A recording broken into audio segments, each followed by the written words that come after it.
नमस्कार विद्यार्थी मित्रांनो, स्वागत आहे सर्वांचं आपल्या YouTube चॅनलवर। मित्रांनो, आजच्या या सेशनमध्ये आपण DMER पदभरती ज्यामध्ये आज झालेला जो पेपर होता, तर आज झालेल्या पेपरमधील जीकेच्या प्रश्नांचं संपूर्ण स्पष्टीकरण या व्हिडिओमध्ये बघणार आहोत।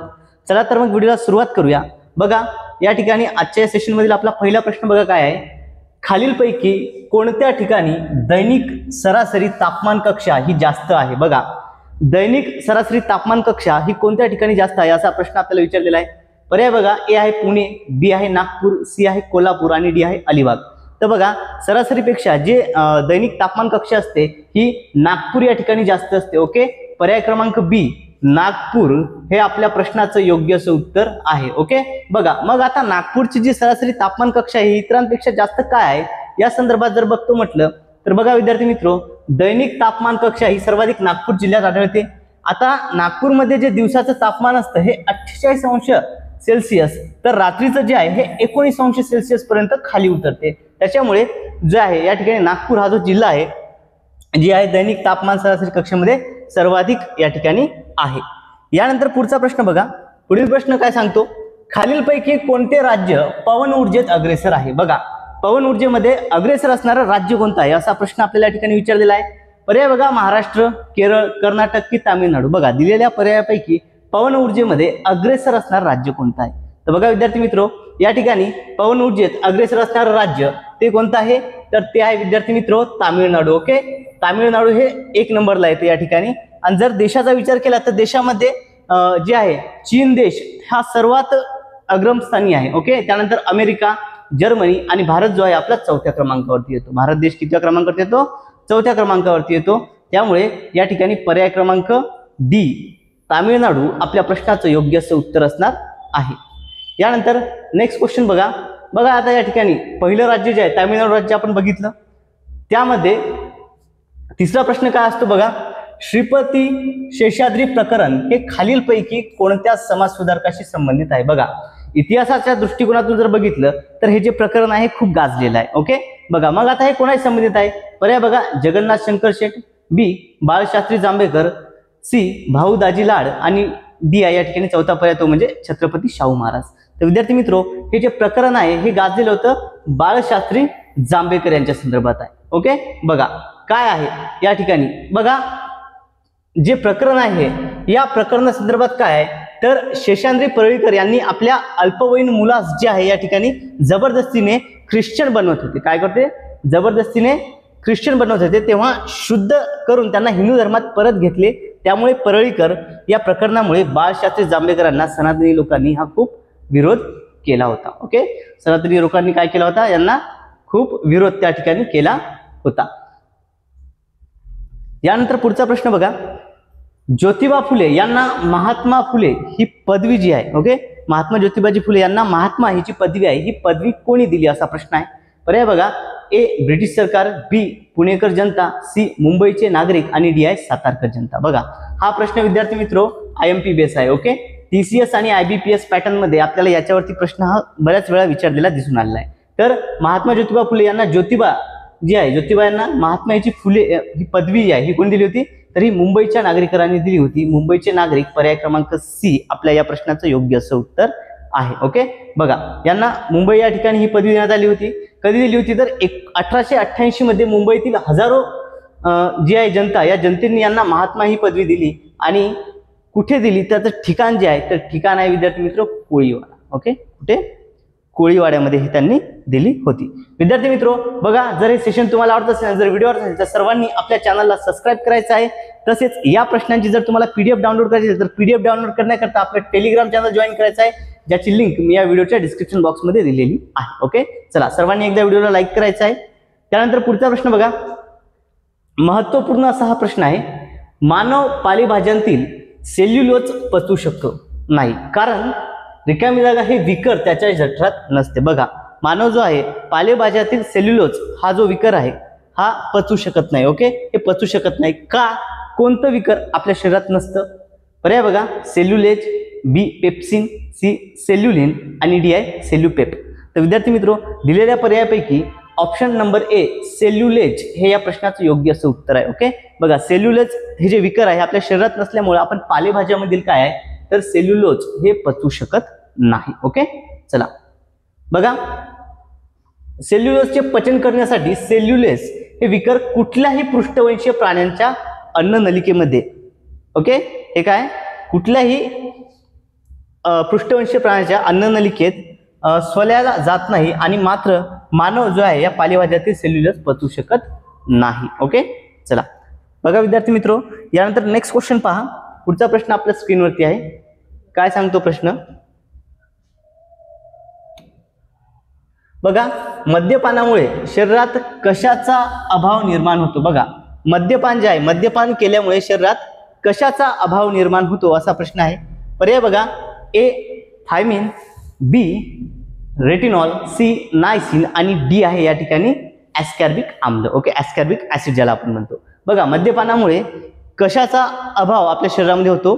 तर विद्यार्थी मित्र, मद्यपान केल्यामुळे आपल्या शरीरात जो आहे हा नायसिनचा अभाव होतो. ऑप्शन क्रमांक सी नायसिन हे आपल्या प्रश्नाचं योग्य उत्तर आहे. ओके, नायसिन हे योग्य उत्तर आहे. मित्रांनो, जर तुम्हाला PDF डाउनलोड करायची असेल तर आपलं टेलिग्राम चॅनल तुम्ही जॉईन करायचं आहे, ज्याची लिंक या व्हिडिओच्या डिस्क्रिप्शन बॉक्समध्ये आहे. तसेच व्हिडिओ आवडत असल्यास सर्वांनी चॅनलला सबस्क्राईब करायचं आणि व्हिडिओला लाईक करायचं आहे. ओके, चला पहा. यानंतर नेक्स्ट क्वेश्चन बघा, वनस्पतीशास्त्राची पहिली जागतिक परिषद कुठे भरली होती? बघा, महत्त्वपूर्ण असा हा प्रश्न आहे. या ठिकाणी आपल्याला याच्यावरती प्रश्न हे हमखास परीक्षेमध्ये बघायला मिळतात. आगामी जी पोलीस भरती आहे, वनरक्षक भरती आहे, तलाठी भरती आहे, याच्यामध्ये देखील आपल्याला हा प्रश्न बघायला मिळेल. ओके, बघा काय, वनस्पतीशास्त्राची जी पहिली जागतिक परिषद आहे ही कुठे भरली होती? ऑप्शन बघा, ए लेनिनग्राड, बी पॅरिस, सी अमेरिका आणि डी आहे व्हिएन्ना. तर वनस्पतीशास्त्राची ओके जी पहिली जागतिक परिषद आहे ही कुठे भरली होती? तर ही भरली होती विद्यार्थी मित्रो पॅरिस या ठिकाणी. ओके, कुठे? पॅरिस. ऑप्शन नंबर बी आपल्या प्रश्नाचं योग्य असं उत्तर आहे. ओके, कुठे भरली होती? पॅरिस या ठिकाणी ही परिषद जी आहे ती भरली होती. ओके, बघा या ठिकाणी विद्यार्थी मित्रो, वनस्पतीशास्त्राची पहिली जागतिक परिषद ही कधी भरली होती? 1867 मध्ये पॅरिस या ठिकाणी भरली होती आणि याचं आयोजन जे आहे हे दर 6 वर्षांनी होतं. ओके, आयोजन जे आहे दर 6 वर्षांनी या परिषदेचं आयोजन हे केलं जात असतं. ओके, चला यानंतर नेक्स्ट क्वेश्चन बघा. पुढचा प्रश्न काय आहे? आवृत्तबीजी वनस्पती वर्गामधील सर्वात लहान वनस्पती कोणती आहे? बघा, आवृत्तबीजी वनस्पती वर्गातील सर्वात लहान वनस्पती कोणती आहे असा प्रश्न आहे. बघा या ठिकाणी ऑप्शन्स बघा, ए वॉल्पिया, बी व्हॅलिगेरिया, सी हायड्रिला आणि डी आहे इकॉर्निया. तर विद्यार्थी मित्रो, दिलेल्या पर्यायापैकी या ठिकाणी या प्रश्नाचं योग्य असं उत्तर काय आहे? तर ते आहे वॉल्फिया. ओके, सर्वात लहान वनस्पती म्हटलेलं आहे. ओके, सर्वात लहान जे आहे वॉल्फिया.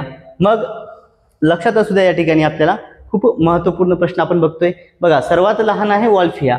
मग या ठिकाणी जगातील सर्वात मोठं फूल कोणतं असेल बरं? बघा या ठिकाणी प्रश्न कसा जनरेट होऊ शकतो हे देखील आपण बघूया. जर आपल्याला सर्वात लहान वनस्पती विचारतं जगातील सर्वात मोठं फूल कोणतं आहे? तर ते आहे रायफ्लेशिया. ओके, कोणतं आहे? रायफ्लेशिया हे फूल आहे आणि हे कुठे आढळतं? तर हे इंडोनेशिया या देशात सापडते. ओके, कुठे सापडतं? इंडोनेशिया या देशात सापडतं आणि याचा व्यास असतो तो 1 मीटर पर्यंत. ओके, रॅफ्लेशिया हे जगातील सर्वात मोठं फूल आहे.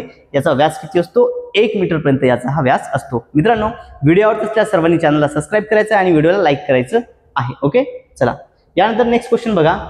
1857च्या उठावात क्रांतिकारकाच्या जोरदार हल्ल्याने जखमी होऊन कोणत्या ब्रिटिश अधिकाऱ्याचा मृत्यू झाला? बघा, 1857च्या उठावामध्ये क्रांतिकाराच्या जोरदार हल्ल्यामध्ये जो आहे एका ब्रिटिश अधिकाऱ्याचा मृत्यू झाला. तर तो ब्रिटिश अधिकारी कोण असा प्रश्न आहे. ऑप्शन बघा, ए ओत्रम, बी हॅवलॉक, सी हेनरी लॉरेन्स आणि डी आहे कॅम्पेबल. तर विद्यार्थी मित्रो, यापैकी कोणाचा झाला होता? तर हेनरी लॉरेन्स या ब्रिटिश अधिकाऱ्याचा जो आहे मृत्यू या ठिकाणी जो आहे या हल्ल्यात झाला होता. ओके, चला यानंतर पुढचा प्रश्न बघा. महाराष्ट्र राज्य निवडणूक आयोगाची स्थापना केव्हा झाली? बघा, महाराष्ट्र राज्य निवडणूक आयोगाची स्थापना कधी झाली असा प्रश्न आपल्याला विचारलेला आहे. पर्याय बघा, ए 26 एप्रिल 1994, बी 26 एप्रिल 1996, सी 25 जानेवारी 1950 आणि डी आहे 25 जानेवारी 1960. तर बघा, राज्य निवडणूक आयोगाची स्थापना म्हटली आहे तर ती आहे 25 एप्रिल 1994. ऑप्शन क्रमांक ए आपल्या प्रश्नाचं योग्य असं उत्तर आहे. ओके, बघा आता राज्य निवडणूक आयोगाचे सध्याचे आयुक्त कोण आहेत? ओके, सध्याचे अध्यक्ष कोण आहेत? तर ते आहेत दिनेश वाघमारे. कोण आहेत? दिनेश वाघमारे. ओके, चला बघा या ठिकाणी विद्यार्थी मित्र, जर थोडंसं आपण विस्तृत बघतो म्हटलं तर स्थापना आपण बघितली 26 एप्रिल 1994. दर्जा जो आहे, ओके, राज्य निवडणूक आयोगाचा दर्जा कसा आहे? घटनात्मक दर्जा आहे. कलम 243ZA व कलम 243K नुसार जो आहे याला घटनात्मक दर्जा हा प्राप्त आहे. आणि नेमणूक जी आहे ही राज्यपालाद्वारे केली जाते. नेमणूक कोणाद्वारे होते? तर नेमणूक ही राज्यपालाद्वारे केले. आणि सध्याचे निवडणूक आयुक्त दिनेश वाघमारे जी की आपण आताच बघितलं. आणि नेमणूक राज्यपाल करत असलाय तरी देखील जी पदमुक्ती आहे, ओके, पदावरून दूर कोण करतात? राष्ट्रपतीद्वारे. पदमुक्ती कोणाद्वारे होते? राष्ट्रपतीद्वारे या ठिकाणी राज्य निवडणूक आयोगाची, ओके, आयुक्ताची होत असते. आणि शपथ कोण देतात? तर शपथ देखील राज्यपाल देतात. बघा या ठिकाणी अगदी डिटेलमध्ये आणि विस्तृतमध्ये आपण हा प्रश्न या ठिकाणी कव्हर केलेला आहे. जर विद्यार्थी मित्र व्हिडिओ आवडत असल्यास सर्वांनी चॅनलला सबस्क्राईब करायचं आहे. आणि या प्रश्नाची जर तुम्हाला PDF डाउनलोड करायची असेल तर आपल्या टेलिग्राम चॅनलवर तुम्ही जॉईन करू शकता, ज्याची लिंक मी या व्हिडिओच्या डिस्क्रिप्शन बॉक्समध्ये दिलेली आहे.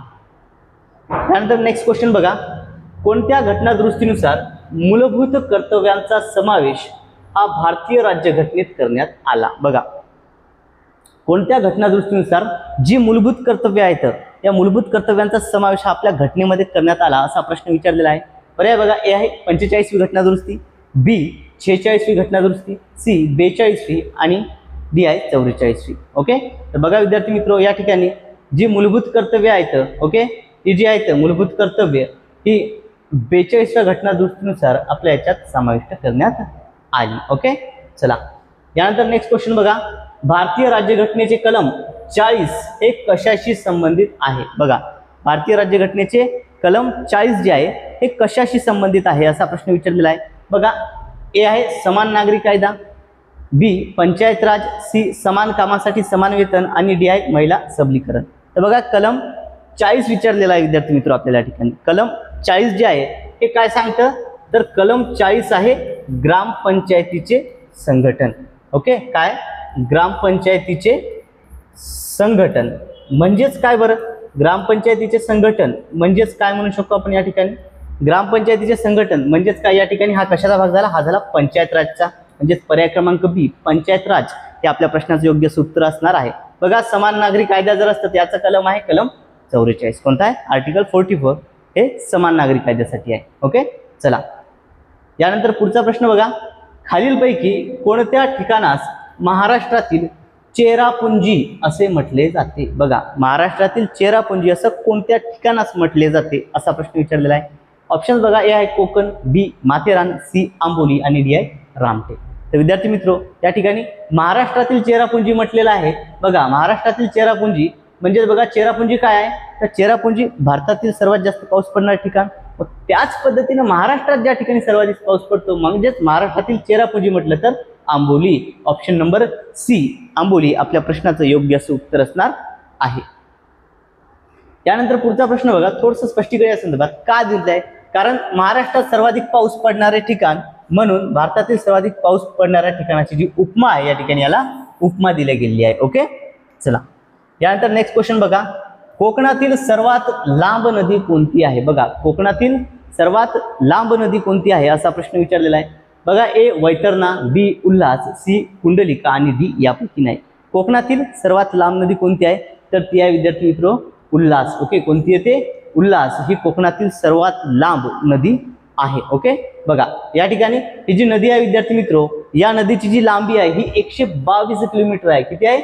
122 किलोमीटर आहे. आणि उल्हास नदीचा उगम म्हटलं तर रायगड जिल्ह्यातील जी राजमाची टेकड्या आहेत त्या टेकड्याच्या उत्तर भागात जे आहे या उल्हास नदीचा उगम झालेला आहे. ओके, उल्हास नदीच्या ज्या उपनद्या आहेत ते देखील आपण बघूया. पेज, बारवी, शिवपुरी, काळू, भातसा, शेलार, कोशीर इत्यादी नद्या ज्या आहेत या उल्हास नदीच्या उपनद्या आहेत. ओके, चला कोकणातील सर्वात लांब नदी कोणती आहे? उल्हास ही कोकणातील सर्वात लांब नदी आहे. मित्रांनो, जर तुम्हाला हे सेशन आवडत असेल तर सर्वांनी व्हिडिओला लाईक करायचं आहे आणि आपल्या चॅनलला सबस्क्राईब करायचं आहे. ओके, चला बघा या ठिकाणी पुढचा प्रश्न काय? इंडिया हाऊसची स्थापना कोणी केली? बघा, इंडिया हाऊसची जी स्थापना आहे ही कोणी केली असा प्रश्न विचारलेला आहे. पर्याय बघा, ए विदा सावरकर, बी लाला हरदयाल, सी श्यामजी वर्मा आणि डी आहे खुदीराम. बघा, इंडिया हाऊस म्हटलेला आहे. इंडिया हाऊसची स्थापना ही कोणी केली? तर ही श्यामजी कृष्ण वर्मा यांनी इंडिया हाऊसची स्थापना केली. Okay, option C Shyamji Krishna Varma हे आपल्या प्रश्नाचं योग्य असं उत्तर असणार आहे. बघा, इंडिया हाऊस या संघटनेची स्थापना कुठे करण्यात आली होती? ठिकाण आहे विद्यार्थी मित्रो लंडन. ओके, कुठे करण्यात आली होती? लंडन या ठिकाणी इंडिया हाऊसची स्थापना करण्यात आली होती. यापैकी जे विद्यार्थी होते विदा सावरकर त्या ठिकाणी विद्यार्थी होते. बघा, थोडंसं स्पष्टीकरण या संदर्भात आपण जाणूया. काय आहे इंडिया हाऊस, कशा पद्धतीने होतं? याची स्थापना श्यामजी कृष्ण वर्मा यांनी 1905 मध्ये लंडन या ठिकाणी केली. कारण काय होतं तर इंग्लंडमध्ये वांशिक जो भेदभाव होता, या भेदभावामुळे राहण्याची जागा मिळू न शकणाऱ्या भारतीय विद्यार्थ्यांसाठी निवारा उपलब्ध व्हावा याकरता पंडित श्यामजी कृष्ण वर्मा यांनी लंडन येथे इंडिया हाऊसची स्थापना केली होती. मग आता या ठिकाणी इंडिया हाऊसमध्ये जे विद्यार्थी राहायचे, इंडिया हाऊस हे एक प्रकारचं काय होतं? हॉस्टेल होतं, जे की पुढे क्रांतिकाराचे केंद्र बनले. लंडनमधील क्रांतिकाराचे केंद्र पुढे चालून हे बनले. मग याच्यामध्ये कोणकोणते विद्यार्थी होते?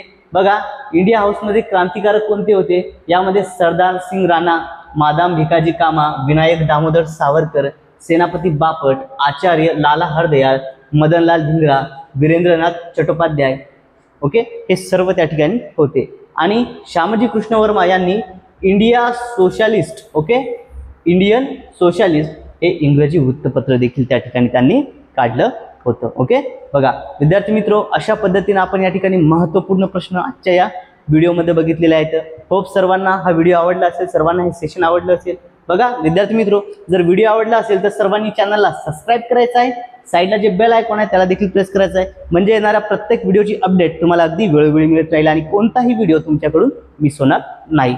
सोबतच जर तुम्हाला या प्रश्नांची PDF डाउनलोड करायची असेल तर PDF डाउनलोड करण्याकरता आपलं टेलिग्राम चॅनल तुम्ही जॉईन करायचं आहे, ज्याची लिंक मी या व्हिडिओच्या डिस्क्रिप्शन बॉक्समध्ये दिलेली आहे. ओके, चला मित्रांनो, आजच्या या व्हिडिओमध्ये एवढंच. भेटूया तर पुढच्या व्हिडिओमध्ये. Thank you so much.